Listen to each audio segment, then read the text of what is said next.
podcast kami.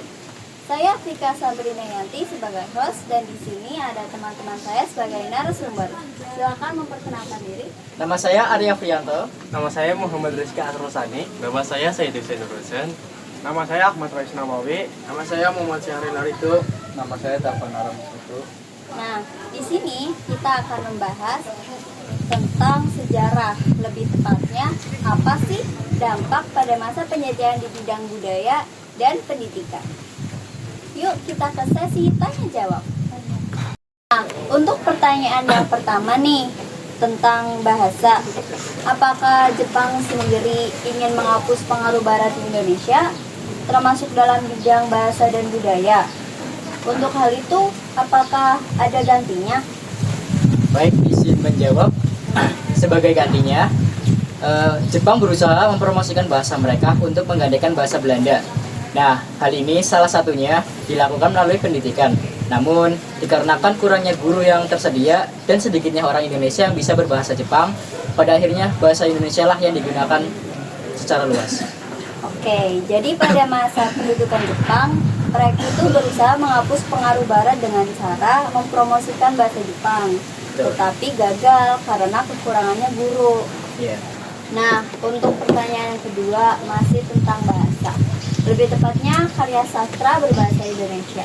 Apa saja sih karya yang berkembang di masa penjajahan?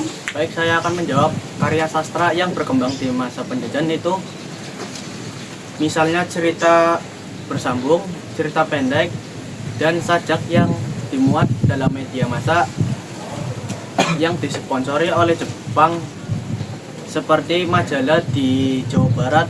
Selain memuat karya sastra dan propaganda, majalah ini juga membuat cerita rakyat, esai, dan skenario film. Oke.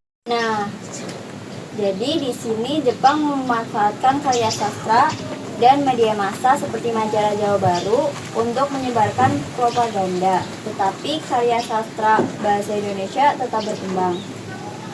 Selanjutnya, pertanyaan yang ketiga tentang pendidikan di Jepang itu bagaimana? Apa sistemnya sama seperti di Indonesia? Ya, kalau dibilang sama seperti di Indonesia sih bisa juga. Jadi Jepang menyederhanakan sistem persekolahan.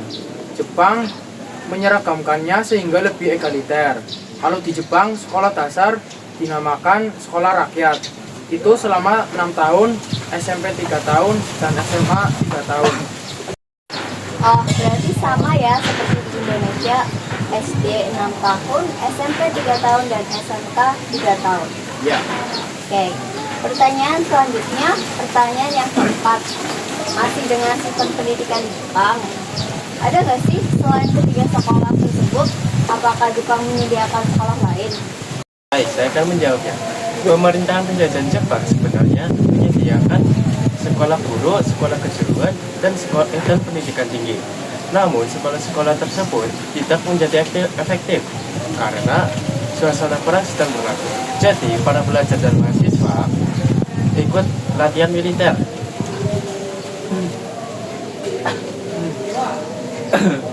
Oke, jadi Jepang lebih memberikan latihan militer karena dianggap penting bagi Jepang.